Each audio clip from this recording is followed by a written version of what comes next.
ओम नमः शिवाय। ओम नमो नारायण। ओम नमो भगवते वासुदेवाय।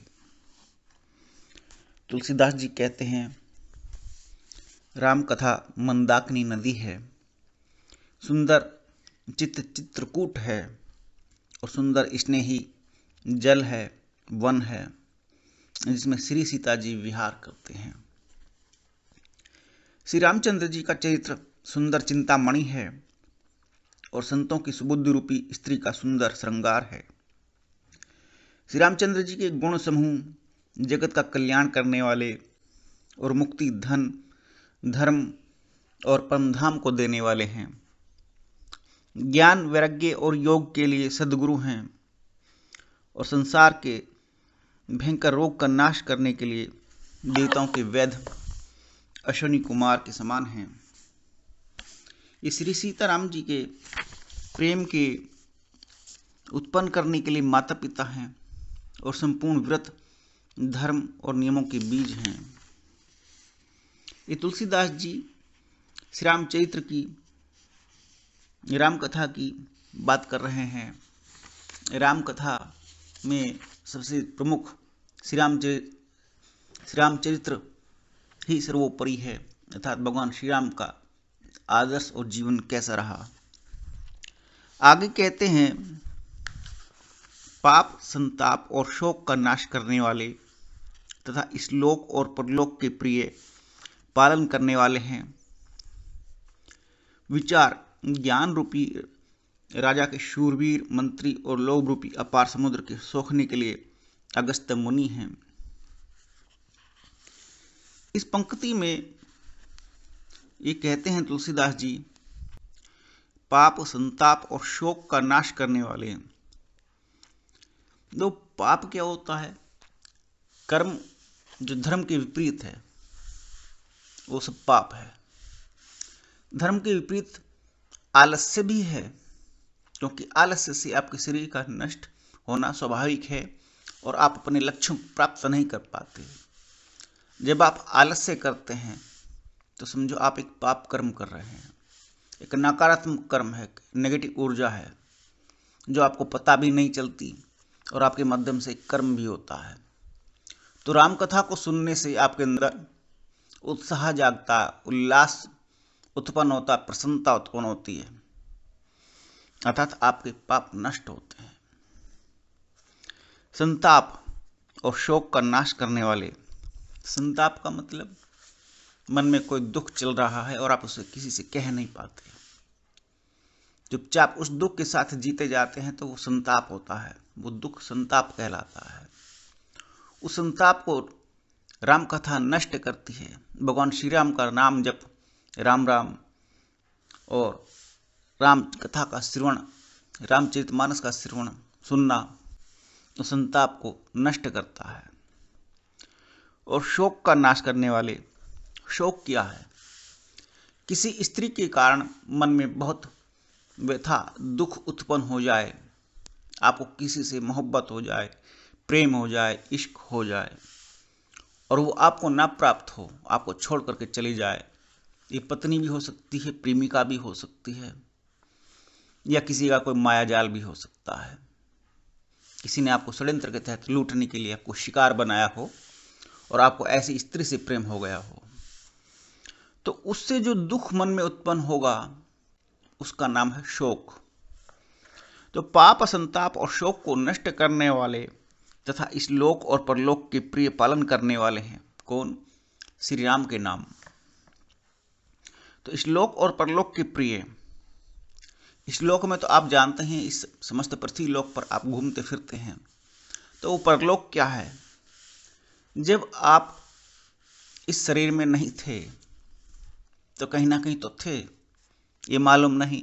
पितृलोक में थे, सर्पलोक में थे, नागलोक में थे, या चंद्रलोक पर थे, या बैकुंठ धाम में थे, कहीं तो होंगे, क्योंकि 14 लोक, 14 भुवन बताए गए हैं शास्त्रों में। और उनमें से केवल 3 लोकों का स्वामी बना रावण, त्रिलोकीनाथ। स्वर्ग, पृथ्वी और पाताल। तो आप कहीं ना कहीं तो थे पृथ्वीलोक के अलावा, तो इस लोक और परलोक के पालन करने वाले, अर्थात आपकी आत्मा जहाँ कहीं विचरती है इस मृत्यु लोक के अलावा भी, तो वहाँ का भी कष्ट, परलोक का भी आत्मा का कष्ट वो शांत होता है। राम कथा में इतना बड़ा बल है। विचार ज्ञान रूपी राजा के शूरवीर मंत्री और लोभ रूपी अपार समुद्र के सोखने के लिए अगस्त्य मुनि हैं। आपके मन मस्तिष्क में हर वक्त विचार चलते रहते हैं। राम कथा उन विचारों को भी शांत करती है। अर्थात आपको कुल मिलाकर के इस पंक्ति का अर्थ यह है, आपको पूरी तरह से शांति प्रदान करती है राम कथा, और पूर्ण तृप्त करती है। और भगवान श्री राम की कृपा दृष्टि और साथ में हनुमान जी की भी आपके ऊपर कृपा दृष्टि बनती है। और भगवान शंकर की कृपा दृष्टि के बगैर आप राम कथा का श्रवण नहीं कर सकते। ऐसा भी अद्भुत है। भक्तों के मन रूपी वन में बसने वाले काम, क्रोध और कलयुग के पाप रूपी हाथियों को मारने के लिए सिंह के बच्चे हैं। शिव जी के पूज्य और प्रियतम अतिथि हैं। और दरिद्रता रूपी दावानल के बुझाने के लिए कामना पूर्ण करने वाले मेघ हैं। दावानल क्या होता है? अनल माने अग्नि। अनिल और अनल एक ही बात है। दावानल बुझाने के लिए कामना पूर्ण करने वाले मेघ हैं। एक अग्नि आती है जो दलदल के अंदर उत्पन्न होती है।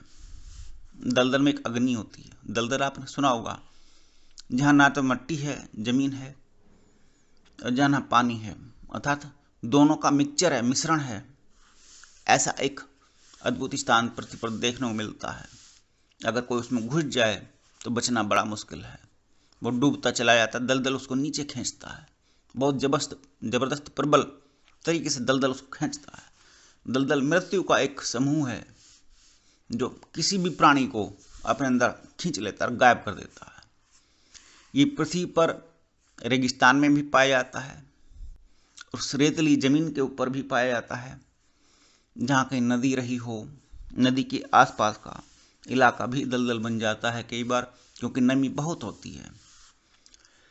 और दावानल वहाँ भी मिलता है जहाँ समुद्र में अच्छी खासी शांत समुद्र में भी या लहरों के बीच में भी अचानक से आग लगी निकलती हुई दिखाई देती है। ऐसा कई बार शास्त्र में वर्णित है। और उसके अलावा आपको विज्ञान के क्षेत्र में भी मिलेगा। इस बड़े बड़े समुद्र जहाज़ों को दिखाई देता है कि कुछ 15-20 किलोमीटर या 50 किलोमीटर की दूरी पर बीचों बीच समुद्र के बीच आग लगी हुई है। भला जल के बीच में कौन आग लगाएगा? तो दावानल कहलाता है। और दरिद्रता रूपी दावानल के बुझाने के लिए कामना पूर्ण करने वाले मेघ हैं। कौन है? भगवान श्री राम, जो समस्त प्रकार के इस तरह के उपद्रवों और उत्पातों को शांत कर देते हैं। आपने जो दावानल और दलदल का विषय सुना, ये पृथ्वी के उत्पात हैं, उपद्रव हैं। ये पृथ्वी मंडल पर रहते हैं, ये भी प्रभु ने बनाए हैं। तो आप जब राम कथा का श्रवण करते हैं तो बहुत सारे पृथ्वी के जाने अनजाने उत्पात और उपद्रवों से भी आप बच जाते हैं। विषय रूपी सांप का जहर उतारने के लिए मंत्र और महामणि हैं। ये ललाट पर लिखे हुए कठिनता से मिटने वाले बुरे लेखों, मंद प्रारब्ध को मिटा देने वाले हैं। अज्ञान रूपी अंधकार के हरण करने के लिए सूर्य किरणों के समान और सेवक रूपी धान के पालन करने में मेघ के समान है। विषय रूपी सांप का जहर उतारने के लिए, विषय रूपी सांप का जहर मतलब कहते हैं ना, उसका भूत चढ़ गया है। एक तो भूत ही होता है कि कोई आत्मा चढ़ गई, कोई प्रेत चढ़ गया किसी के ऊपर। लेकिन इसमें कहा विषय रूपी, विषय का मतलब आपके मन में कोई बात बैठ गई, मुझे आजकल यूट्यूबर बनना है, टॉप लेवल का यूट्यूबर बनना है। वो जब भूत चढ़ा है यूट्यूबर बनना है, जिसमें आप अपनी सारी कल्चर भुला देते हो, आपका ज्ञान, बुद्धि, कौशल सब नष्ट भ्रष्ट हो जाता है। आप व्यूज के चक्कर में लग जाते हो, मेरे व्यूज कितने बड़े, सब्सक्राइबर कितने बड़े। गेमिंग का बहुत बड़ा प्रोजेक्ट चल रहा है, सोशल मीडिया का बहुत बड़ा भूत चढ़ा हुआ है। इतना बड़ा नशा किसी का नहीं जितना बड़ा सोशल मीडिया का है। खाना खा रहे हैं तो भी सोशल मीडिया पर देख रहे हैं। सोते समय भी बिल्कुल आंख बंद हो गई, मोबाइल हाथ से छूट गया, तब आंख बंद हुई, आंख खुलते फिर मोबाइल हाथ में आ गया।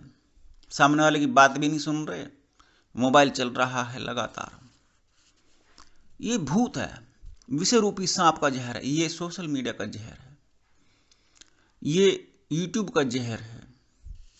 आपको क्या मिल रहा है? आपका केवल समय नष्ट होता है। मिलता बहुत कम है पॉजिटिव, नेगेटिव ज़्यादा मिलता है, दुष्प्रभाव ज़्यादा मिलते हैं। और ये कहते हैं विषय रूपी सांप का जहर। ये तो अभी हाल फिलहाल के जहर बताए मैंने, जो आपको दिखाई दे जाते हैं, वरना विषय तो ये है काम, कामग्नि। आपके अंदर संभोग, सेक्स का जहर भरा हुआ है। आप जब चाहे 24 घंटे तैयार हो जाते हैं, कहीं भी किसी के भी साथ। कई बार ऐसा होता है, मेजॉरिटी ऐसी है। ऐसा नहीं कि सभी लोग होंगे, लेकिन पवित्रतम लोग कम होंगे, मेजॉरिटी ऐसे ही लोगों की है। क्रोध सभी को आता है, लोभ लालच सबके मन में रहता है। अच्छों का ज्ञान और धन टूट जाता है। काम, क्रोध, लोभ, मद, अहंकार। मद माने अहंकार, वो सभी के अंदर चाहे किसी भी बात से उत्पन्न हो सकता है। और स्त्री के अंदर तो अहंकार बहुत ज्यादा होता है। एक स्त्री दूसरी स्त्री के अंदर अधीनता को स्वीकार करना पसंद नहीं करती, लेकिन स्त्री पुरुष की अधीनता को स्वीकार करना पसंद कर लेती है। स्त्री के अंदर अधीनता को स्वीकार नहीं कर पाती जल्दी से, इसीलिए क्लेश होता है सास बहुओं में, इसीलिए क्लेश होता है सास और नंदों में,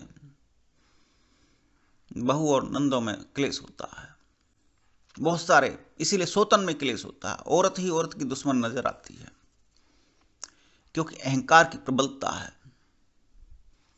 काम, क्रोध, लोभ, मद, मोह, सबसे अंतिम आता मोह। और संसार में मोह से छूटना बड़ा मुश्किल कार्य है। और लेकिन इस मोह रूपी सांप से बचने के लिए राम कथा सर्वोत्तम है, सर्वोपरि है। तो काम, क्रोध, लोभ, मद, मोह, जिसको जो इससे परे हो गया, समझो वही संत है, वही परम ब्रह्म ज्ञानी है, और उसी के अंदर परमात्मा वास करता है। विषय रूपी सांप का जहर उतारने के लिए मंत्र और महामणि है। ये ललाट पर लिखे हुए कठिनता से मिटने वाले बुरे लेखों को मिटा देने वाले हैं। अज्ञान रूपी अंधकार के हरण करने के लिए सूर्य किरणों के समान और सेवक रूपी धान के पालन करने के लिए मेघ के समान है। धान माने चावल, चावल में पानी बहुत लगता है, तो इसलिए जितना ज्यादा आपके अंदर पाप भरे हुए हैं, दावानल क्रोध भरे हुए हैं, उतना ज्यादा आपको राम नाम का सुमिरन करना चाहिए, राम कथा का स्मरण करना चाहिए, रामचरितमानस का सेवन करना चाहिए। इससे आपके लोक और परलोक के तक के, अर्थात आत्मा में जन्म जन्मांतर तक के जो कुसंस्कार और पाप कर्म चिपके पड़े हैं, वो छूट जाते हैं। ओम नमो नारायण, ओम नमो भगवते वासुदेवाय, ओम नमः शिवाय।